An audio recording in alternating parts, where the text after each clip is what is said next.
สวัสดีครับผมเป็นพี่น้องสุขคนวันนี้มาพบกับบาวนิกชาแนลคือเก่านะครับตอนนี้นิกก็จะพาทุกคนมายังอยู่ประเทศญี่ปุ่นนะมายังรอว่ามองนี่บรรยากาศเป็นยังไงอยากให้พี่น้องมาเบิ่งน้ำกันนะครับว่าบรรยากาศดีมากตอนนี้นี่ก็อยู่สวนสาธารณะนิดหน่อยนะว่ามันมียังแน่เดี๋ยวนิกจะให้เบิ่งบรรยากาศเบิ่งครับทุกคนบรรยากาศตอนเนี้ยที่ข้างหลังนี่นะเป็นภูเขานะไปห้ามทิ้งขยะ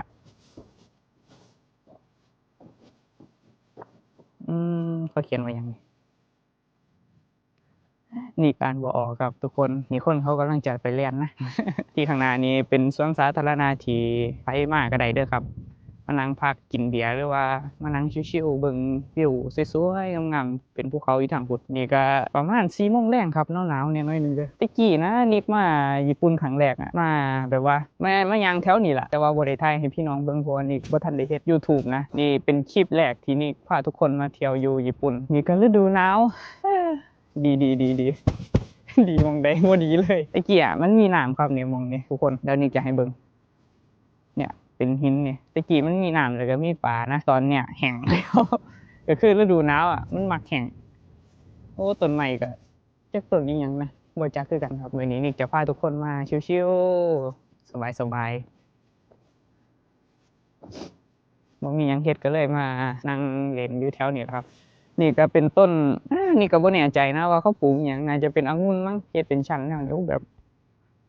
หลายแรงอ่ะนี่ก็จอดจักรยานอยู่พุดว่ะต้นไม้แห้งเบิดแม่นบ่พี่น้องเบิ่งเด้อพี่น้องว่าสิมาเบิ่งน้ำนะจักอยู่ไสน้ำก็ได้บ่มีซับโอ้ย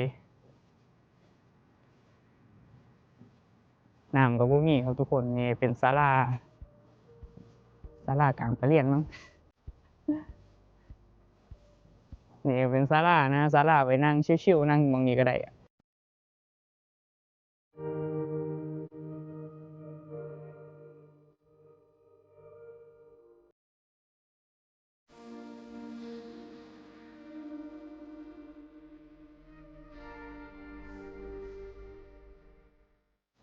ผู้ใดคิดจะมาญี่ปุ่นเนี่ยให้ลองขึ้นเบิ่ง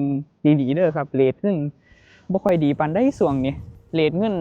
อยู่ประมาณ20นะช่วงเดือนที่แล้วตกเป็น19อะแลก100,000 เยนได้19,000โอ้บ่รวมค่าหักจอดแหน่ค่าตกๆก็สิประมาณ